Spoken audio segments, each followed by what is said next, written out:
program. I'll say a few more words about myself. I've been in the position a little bit over a year now. I started last summer in August. I'm a permanent program director in the position. Now, there's been some concern over the previous years that there's been a relatively turnover in the position and difficult to sort of get a sense of kind of the long-term view for the program. And we're hoping that that will change. I'll plan to be here for a good long while. I immediately came from the National Institutes of Health, where I was in the Office for Research on Disparities in Global Mental Health. I participated and led Arctic Council initiative on suicide prevention among Arctic Indigenous communities. And I used to lead or co-lead the Health and Wellbeing Collaboration Team for IARPC. Since moving to NSF last year, I'm now a co-lead for the Environmental Intelligence Collaboration Team. And during the transition period, I also helped co-lead a small IARPC interagency group that revised the principles for conducting research in the Arctic. And so it's been really exciting to come back to NSF. Before the NIH position, I was here as a AAAS Science and Technology Policy Fellow in the office, primarily supporting the Arctic Social Science Program, and also 2 AON program directors ago, I was helping with the first Belmont call for the Arctic.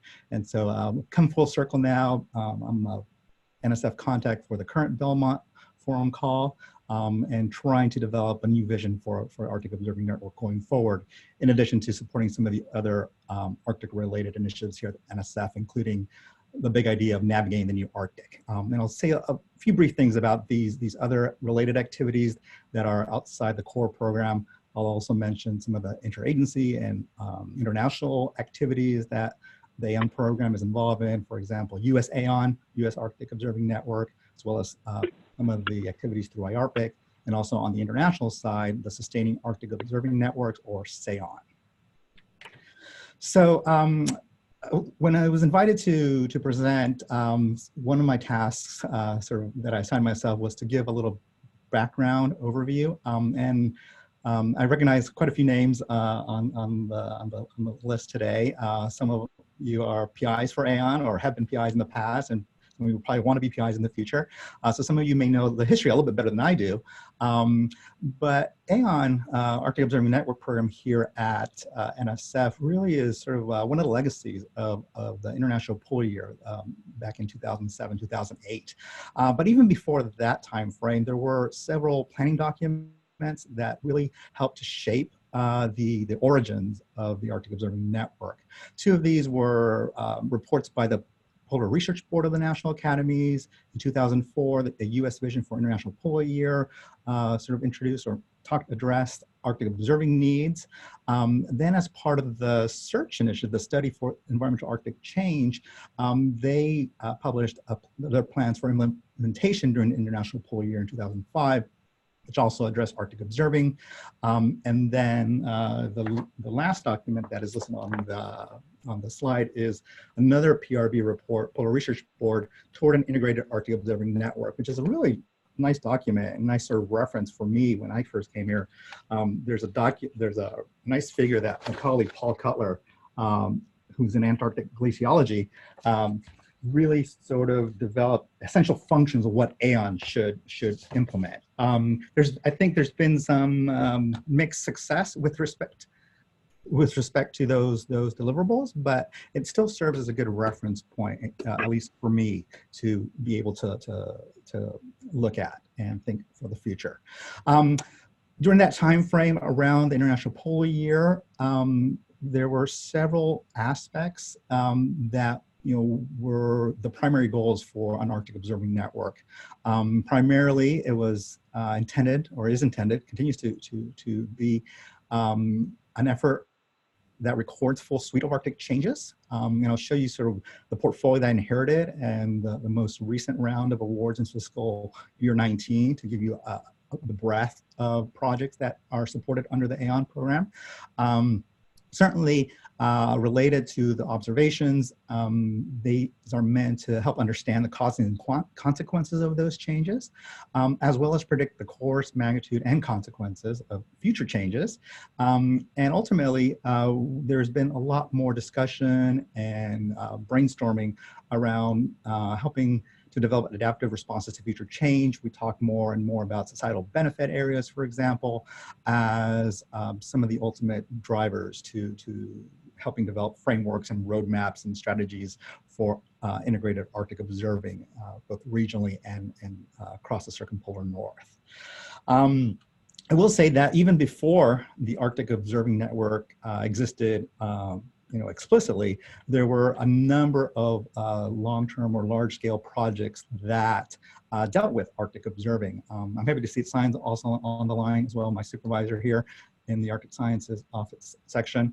He can always correct me and provide any additional context and background. But there were some projects like the Beaufort Gyre Observatory, which actually still continue on to this day. And other large-scale projects like the Circumarctic Environmental Observatories Network, or CEON, and also the North Pole Environmental Observatory, or NPEO, as well as a number of others that I'm sure some of you may know even better than me. And originally these were funded through other programs here in the section for Arctic Sciences before AON came into existence. Primarily, if I recall correctly, Beaufort Gyre and the CEON were initially supported by our Research Support and Logistics program, and then later sort of adopted by AON when it came into being. And then the North Pole Environmental Observatory was originally supported through our Arctic System Sciences, or ARCUS program, until AON came into being and then sort of took over and inherited those projects. When I came in last year, one of the first things that I wanted to understand was really the breadth of the portfolio, the diversity of projects. Here is a sample listing. There are many more, of course, but I wanted to just give you a snapshot of the types of projects that are part of the current portfolio. They span projects in Alaska, across Greenland, from the Bering Strait into the Arctic Ocean. You have atmospheric, marine, terrestrial projects, Beaufort Lagoon Ecosystem. All these have wonderful acronyms, by the way, but I wanted to avoid using those. Beaufort Lagoon Ecosystem is also part of a broader long-term ecological research project that is primarily led through our Directorate for Biological Sciences.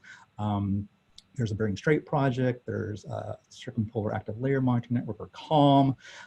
We also help co-fund LOCA, the Exchanges for Local Observations and Knowledge of the Arctic. There's GLISTEN, Greenland Ice Sheet Monitoring Network. There's ice caps, some great atmospheric work at Summit, International Buoy Program, ITEX, the International Tundra Experiment, and NABOS, the Nansen and Amundsen Basins Observational Systems. And so you may think that there's pretty good coverage and diversity of projects that are supported. But even so, I think there are always opportunities to identify some gaps and even sort of make stronger connections among existing projects when we're able to recommend new awards into the future.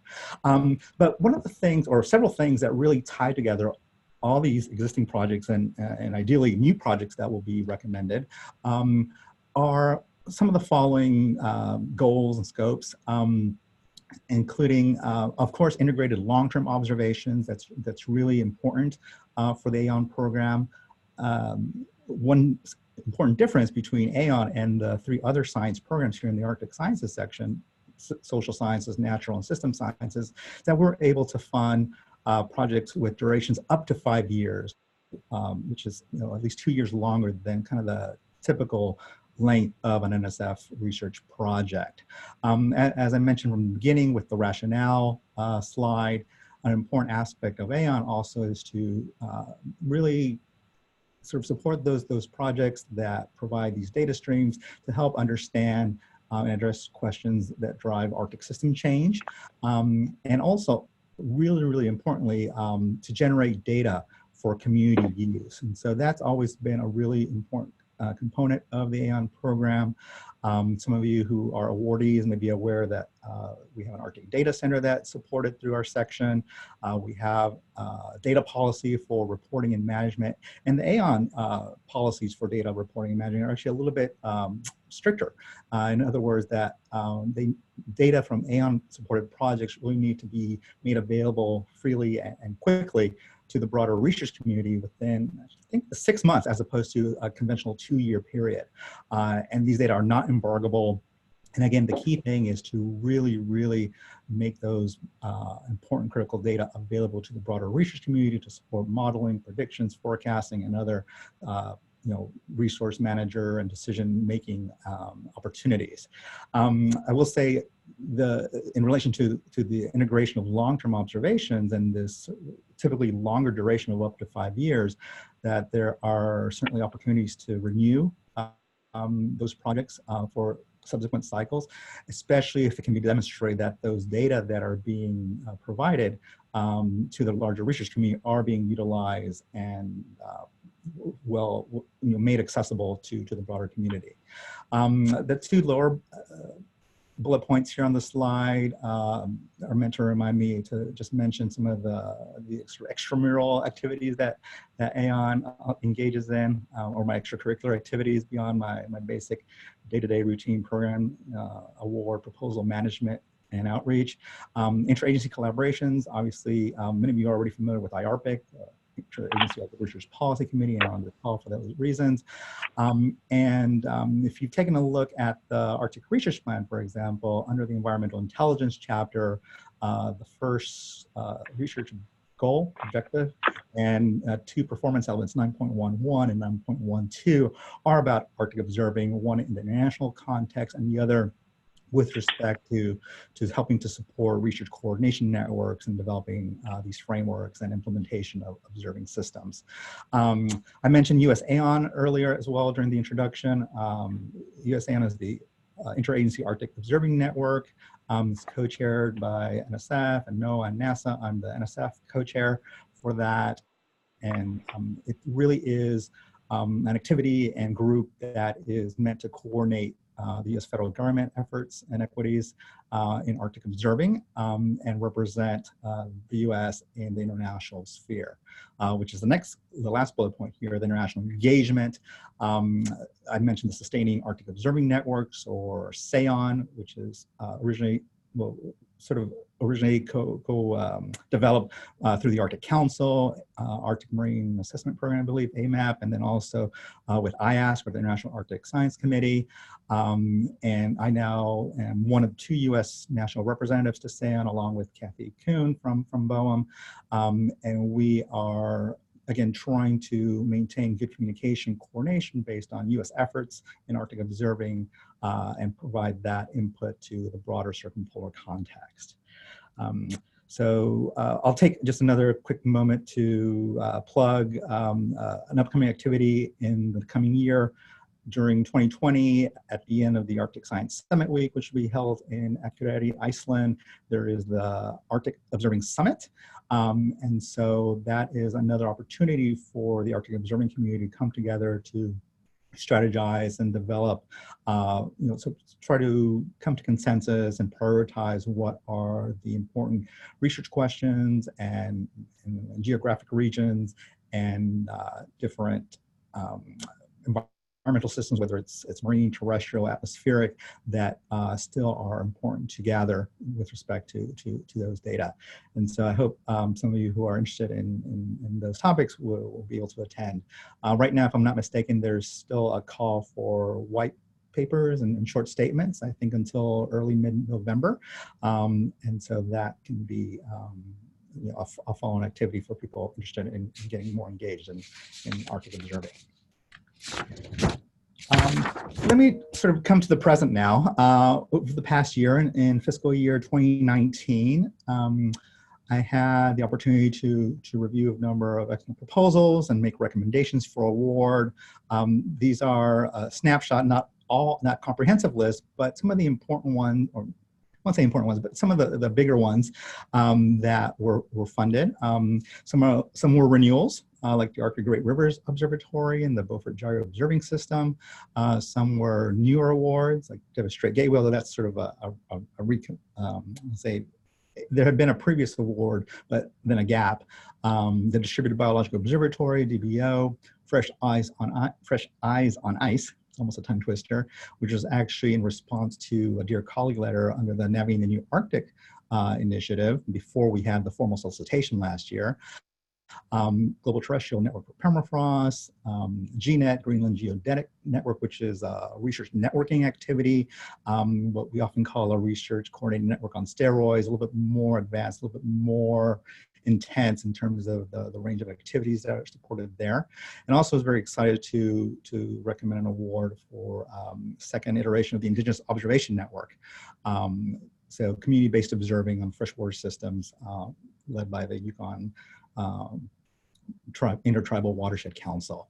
And this doesn't include some of one of the career awards, eager awards, other funding mechanisms, and workshop or conference proposals that were also supported in the previous fiscal year. So, which again ties, in my mind, tied back to the title of my presentation, E Pluribus Aeon, or Out of Many Aeon.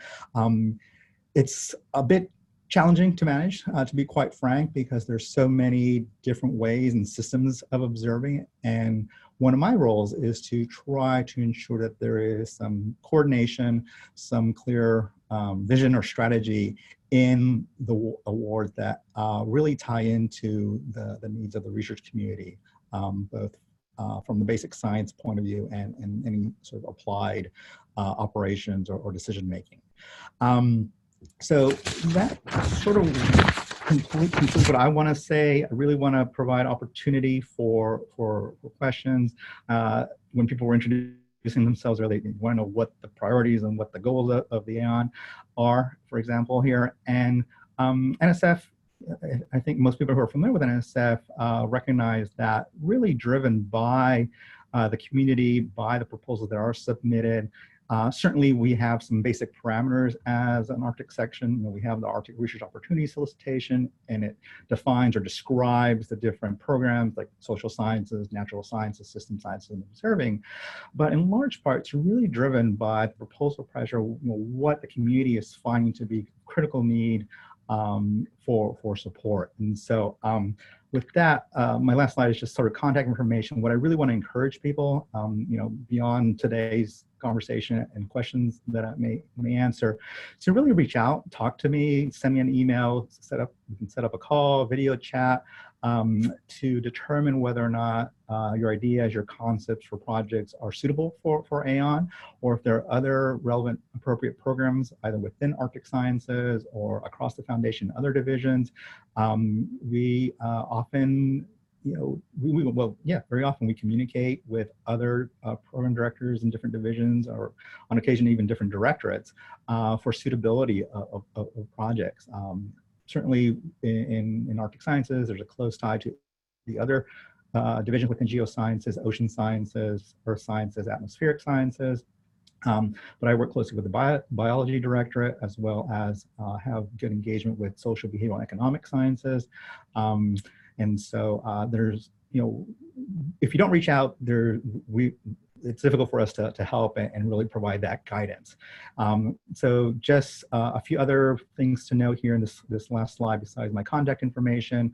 I want to remind you that there is a standing Arctic Research Opportunities program solicitation, in which Aeon is included. There's a description of, you know, a little bit more detail than what I've explained thus far with the scope of the program, but really just highlighting the data aspect, the observing system aspects. I think one thing that we might be looking for the future, or I might be looking for the future, is more remote sensing, more autonomous sensing systems. But that's just one example, and that's only if I get those types of proposals and they review well, of course, through our merit review process. Another reminder to this group, and perhaps to other colleagues that might be of interest, if you can share that, there is still an active Dear Colleague letter for repurposing the Alaska Transporter Array for observing Arctic environmental change. There's a reference to that there. The Arctic Transportable Array was originally for EarthScope, supported through Earth Sciences. These are a number of, last count, there were 200 or more stations, plus or minus a bunch, throughout Alaska, that were primarily established for seismic observations, but a lot of these stations have atmospheric sensors, they have soil measures, and they can be adapted for other meteorological observations and measurements as well. And so they are on schedule to be decommissioned and removed. However, there could be utility for the Arctic observing community to put in a proposal to recommission, to repurpose these stations for Arctic environmental change observations. And I suspect that I may get some questions about navigating the new Arctic, which I think was a very successful first round of solicitations in the previous year. 21 awards were issued. 13 of those were research, and 8 were planning grants to help sort of bring together new communities of researchers. Everybody wants to know when the deadline is. We don't have a deadline yet because it hasn't been published yet, but the solicitation should be forthcoming, and we'll have the deadline available to, when that's out. For any initial preliminary questions that you may have, we have the email alias nna@nsf.gov to provide some initial feedback if you so desire. So I felt like I've spoken a lot, so I'm happy to stop there and answer questions. And thank you for your time. Great, thank you so much, Roberto. That was excellent. That covered a lot of ground. A lot of different disciplines represented there in the AON. That's awesome. I definitely learned about a couple of elements of the network that I was not aware of previously, and that's great. Yeah, I have a couple questions, but I think I want to open it up to the audience first, because I think the question that I'm most curious about, I think there are some other glaciologists probably better poised. Okay. In the meantime, whenever little breaks, I'm going to add some links in the chat. So, for example, I'm going to put in the link for SAON, and the links to the solicitation for Arctic research opportunities, and the Dear Colleague letter, and whatever else I can think of before we have to finish up here. Okay, because some of those links, you already had those in the document, right? Right, but just in case some folks aren't. Just perfect. Okay, and I see you've done that in the chat already. Great. Well, so you're a Zoom wizard. I guess we'll open up to questions at this point. Any questions for Roberto as he adds links? And you can raise your hand, or you can in the participant list. If you're good at that. This is Jack, if I could jump in. Go for it. Okay, sorry. So Roberto, one thing that you mentioned that's unique about AON is that the awards tend to be longer. That's right. and can be extended, but that causes a kind of attention, I think, for your program, is that, you may be funding some really key observations, but you can't keep renewing the same stuff over and over again. And I was wondering, I know at one point there was a paper that came out talking about the early days of AON, and a real desire was to, if things turned out to be really widely used by the community, that NSF or at least polar programs would like to migrate these things to operational agencies. Is that still a driving motivation? And it is. Yes, Jack, that's an excellent question. That's been a big challenge. There have been a few good examples. The most recent one is the GNet, the Greenland Geodetic network. We recently made a transfer to the Danes and their relevant science agencies. Simon may have a additional context to provide. Simon, did you want to add something? No. So, I mean, when we were talking to the Danes about how to manage this, it emerged that they would be willing to take over the long-term sustainability of the network to support more operational uses of the data. And that was, something we obviously jumped on. It is very rare, Jack, and I think you know that, that other agencies sort of pick up on that sort of activities. So we're not, as a research agency, we're not particularly successful in those transfers. GNet is probably one of the few examples I can think of. Yeah, I know it's just attention, and I know we talked a lot about it at recent meetings, that NSF is really not a long-term monitoring operation. But some of the these incredibly scary and rapid changes in the Arctic are only becoming apparent because someone has been watching for a long time. No, that's exactly true. So, and I'm also on the long-term ecological research program, and they're entering their 4th decadal review this year. So 40 years of observations that, and the thing with their renewal process is that there needs to be additional components or elements in addition to sustaining the original measurements. And same sort of thing, their timelines, they sometimes don't see some dramatic changes until year 6, year 8, maybe the 2nd or 3rd round of their awards. And so that's kind of the, I'd say the friction, but the challenge that NSF as a basic science funding agency really comes up against, as opposed to some of the mission agencies that are more operationally oriented.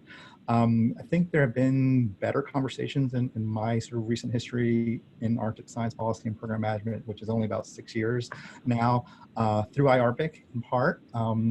And I think USAON is potentially another body that can help sort of bring together or make those bridges between what I would call sort of the seed money or the capital that NSF is providing to get some of these observing systems in place that ultimately could be migrated and picked up from some of the other operational agencies. We're in early days, I think, for that. And if I can, I'll just add, so Roberto's mentioned the long-term ecological research network a couple of times, and so that was a deliberate rationale with community input to create that program in the 80s, and it really was transformative to NSF to sort of establish something that was going to be designed to continue through decades. Now it's built off the same processes that NSF uses with, reviews every 5 years and nominal funding in this case for a 10-year period. But it's not true that NSF has to be limited to these 3 to 5 years. When you had people who had the vision of LTR. And realized that there's some science questions that NSF was interested in supporting that could only be addressed in decadal time scales. We can accomplish those things. And Roberto, early in this talk, mentioned about how to rethink the program, and actually your question, Jack, sort of was the same question. So we're very interested in the next couple of years. We're very proud of what AON program has been able to do. But I agree with the premise of your question, Jack, that we need some hard thinking about how we structure that program going forward. Well, thank you, Simon and Roberto, both. I didn't mean to start off with the hardest question. I see Jason Amundsen has his hand raised. He's one of the oceanography-minded glaciologists I had in mind. You might have a question or two. Jason, do you want to unmute yourself? Yeah, sure. Actually, I had a couple of questions. I think I know the answer to the first one, but first one's about the definition of ARCUS that's used by AON, and if that's the same as what ANS uses. It's been an issue in the past for studying glaciers in southern Alaska as to whether we're Arctic or not. So that was one question, and then the other one is about the scope of work of projects. A lot of the projects you talked about seem to be really geographically pretty broad, and I'm sort of curious to know more just about what sort of range of projects do you get in terms of both geography, but also sort of how much the size of the budget, basically.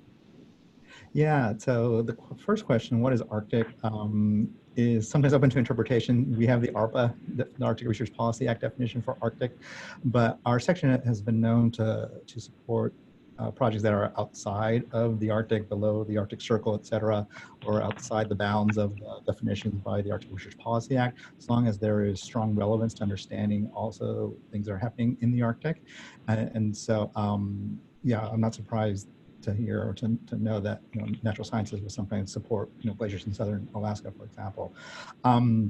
So usually there needs to be, if it's not explicitly geographically within what is commonly recognized as the Arctic, then there can be strong justifications to support that if there's important understanding or applications to Arctic changes.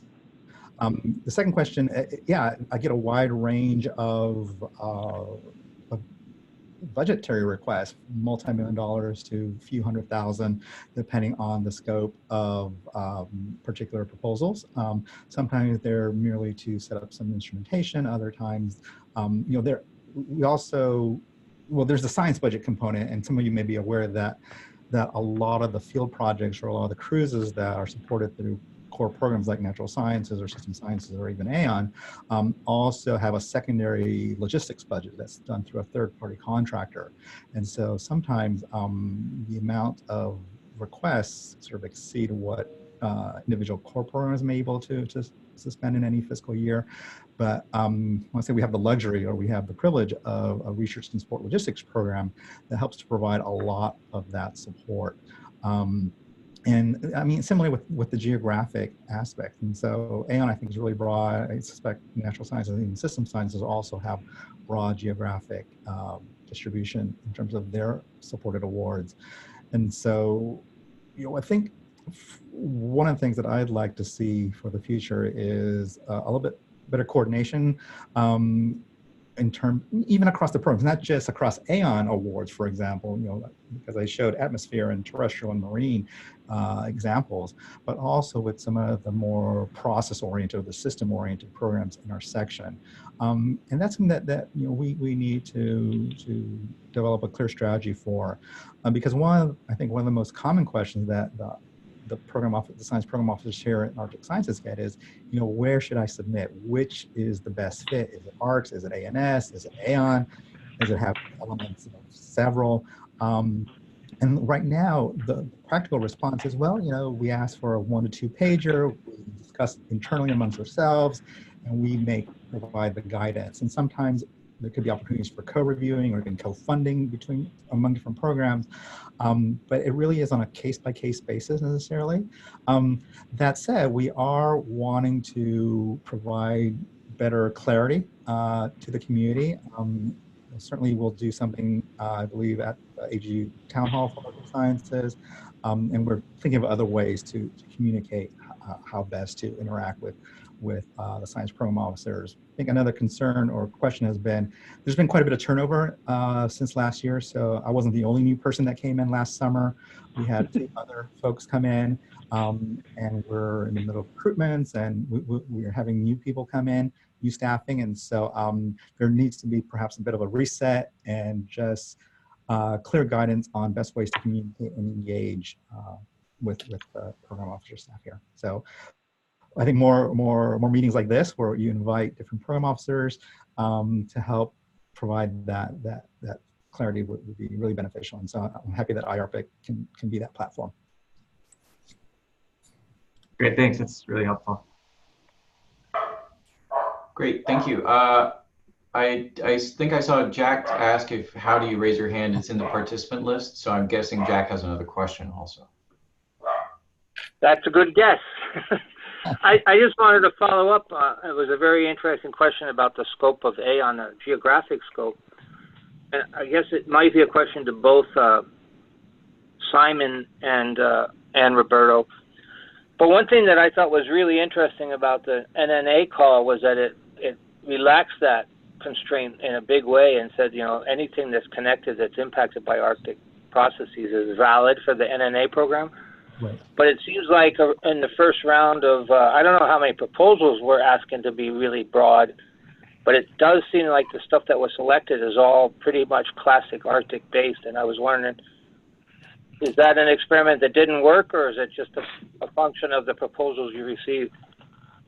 Partly the latter. It was the nature of the proposals, the scope of the proposals. And I think, you know, there were some other challenges as well. We had the partial lapse in appropriations, otherwise known as a shutdown, that impacted our outreach and communication. We held some office hours within the working group, and we had a webinar, things like that. But I don't think there was enough time for more people who weren't already fairly well familiar or entrenched with communities, for example, or having long-term experience and working in the Arctic. to come in and really have outstanding proposals that would review well. And so I think it's just sort of the first year, I won't say jitters, but sort of just the timing and those sort of constraints. So right, if you recall, for those of you, there were sort of 4 or 5 main focal areas of research for the NNA solicitation. And one of the ones that was least sort of responded to was Arctic as a Arctic and its global or regional impacts outside of the Arctic. And we're hoping for this fiscal year to have more outreach, more education, more communication to get folks who wouldn't otherwise normally be thinking about research pertaining or related to the Arctic to get involved.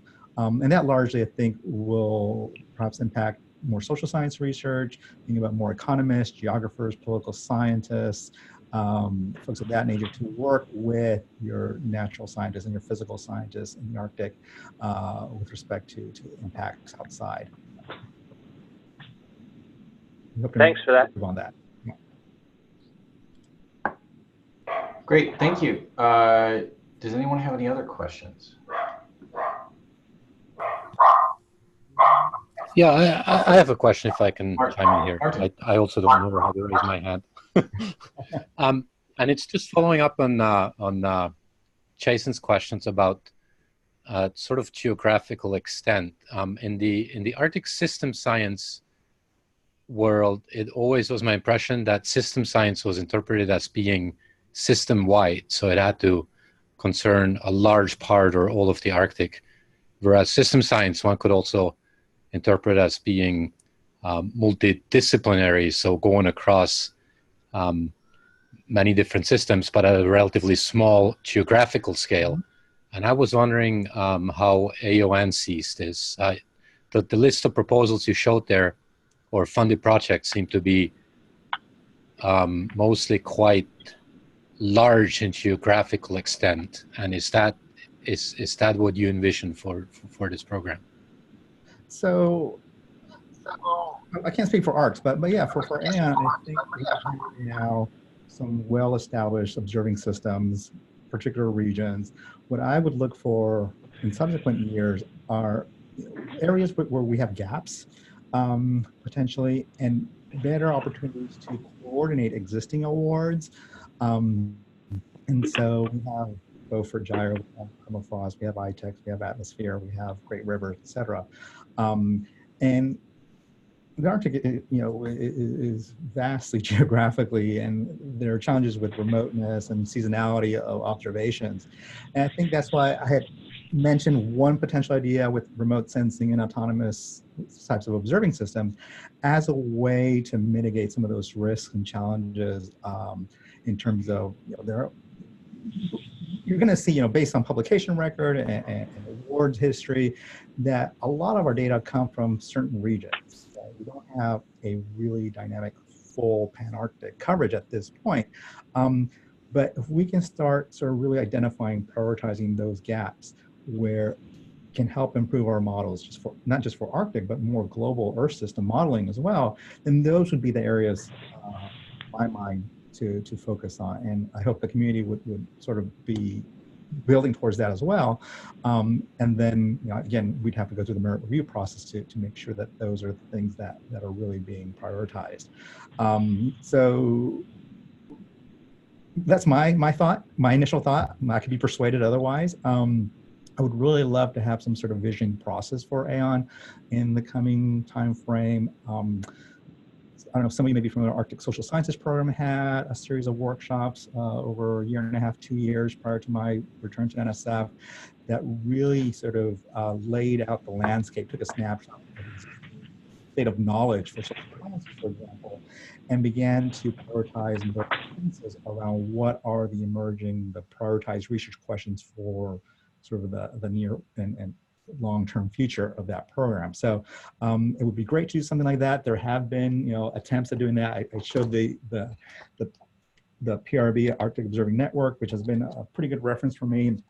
Some of these recommendations are still valid, haven't been implemented yet, and so I don't think we have to start rebuild the wheel essentially. There are existing observing systems. There are some recommendations.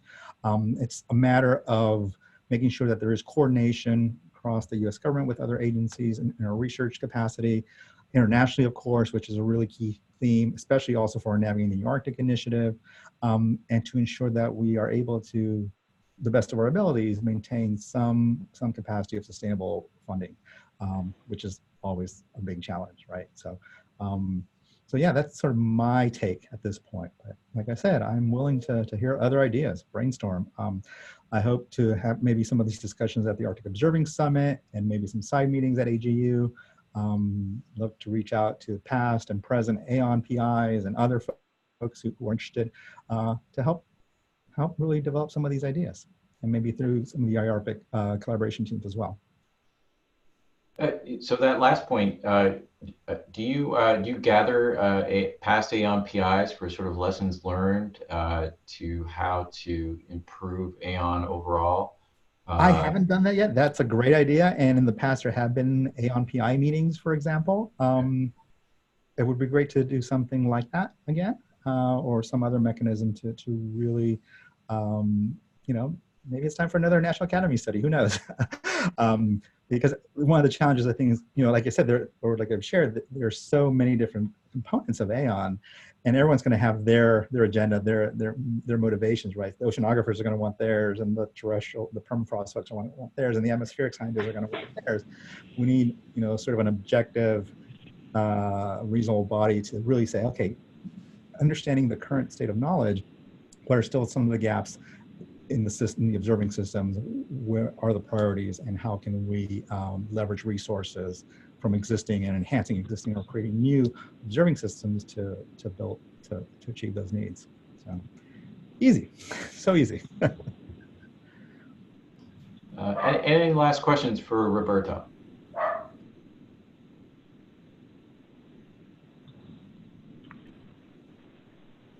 Hey, this is Sarah Bowden speaking, and I want to just jump in and thank Roberto for that. That was really interesting, Roberto. I just want to mention that I'm with the IARPIC Secretariat, and I just want to mention that we are just beginning to launch the thinking about the next Arctic Research Plan 2022 through 2026. And so, Roberto, what reminded me to speak up was when you said something about an academy review. Something like that could be very informative for a next plan if there was a document that kind of laid out some of the issues that you were addressing there in thinking about ways forward as we develop the next plan. So thanks for sharing today. Sure. Cool, thank you, Sarah. And so we're getting close to wrap up time. Are there any sort of major other questions? One last question from someone we haven't heard from before. I saw Dave Sutherland had his hand raised earlier, but then that went away. So if you still have your question, feel free to ask it. No, it was similar to the discussion that occurred. So thanks. Okay, great, thank you. Okay, so we are going, so I guess we'll call it a wrap. Did someone raise their hand last? Chat box, it looks like Jack put in notice about the upcoming Science Week. Yep. There's information there about that. Yeah, excellent. Thank you, Jack. And then, so we are, so thank you, Roberto, very much for sort of educating us on AON. I've already gone to the Arctic Great Rivers site myself and been very impressed by what they're doing. And so we are, for the Glaciers and Sea Level Collaboration Team, that is going to be a wrap until January for us. So with incoming AGU and field work, et cetera. Our next meeting is going to, we're going to sort of move into a more clearly Glaciers theme for a little while. We got a whole series of meetings planned. It's going to be pretty good. And the next one is going to be called Peak Q, which is if you're a modeler of glacier runoff and the consequences thereof to downstream systems, you'll like that name. So Caitlin, do you want to add any more in that? I see we have the date possibly confirmed in mid-January, but I'm not sure if we have the speakers finally lined up yet. Yeah, thanks, Joe, and thanks, Roberto, and everybody else for participating in this discussion. I guess one concluding remark is that for me as an early career scientist, it was sort of a realization to come to that these program officers are not making decisions in sort of a vacuum, and that they really are, as Roberto said multiple times, and other folks as well, that they're really almost dependent upon the scientific community to help them identify where the key knowledge gaps are. So I just encourage everybody to not be shy, to take advantage of the opportunity to take Roberto up on the invitation to, you know, continue this conversation. And I think even just sharing sort of information in a kind of non-time expensive way, I think just having that perspective. So rather than like harboring some frustration that, oh, so-and-so doesn't understand XYZ, you know, it's possible in these IARPIC forums and these webinars and otherwise to just reach out and say, hey, it seems like you guys are maybe missing this piece of the puzzle. So yeah, like Joe said, our next agenda for 2020 for the Glaciers team is going to be a bit more sort of physical science, glaciers oriented, peak discharge. We're also going to have a webinar about how thick, seriously, about glacier thickness. We know that mapping the bed underneath ice, especially in some of the mountain glaciers up in Alaska, is a pretty key outstanding unknown when it comes to practical problems like projecting sea level rise and whatnot. And then we're also going to be thinking about modeling glaciers from a global perspective. So one of the comments from the discussion about, you know, how does Arctic change impact the broader Earth system? That's something that we're definitely thinking about and framing these scientific webinars in that context. So thanks everybody for making this happen. It was a really wonderful hour. Thank you again, Roberto. I really appreciate you taking the time and doing such a nice job of walking us through everything. And otherwise, stay tuned, and happy AGU, and best of luck with upcoming fieldwork and whatnot. And we'll see you again in the webinar forum in 2020. Thanks, everyone. Thank you. Thanks. Bye. Bye. Bye. Thanks, Meredith. Everyone.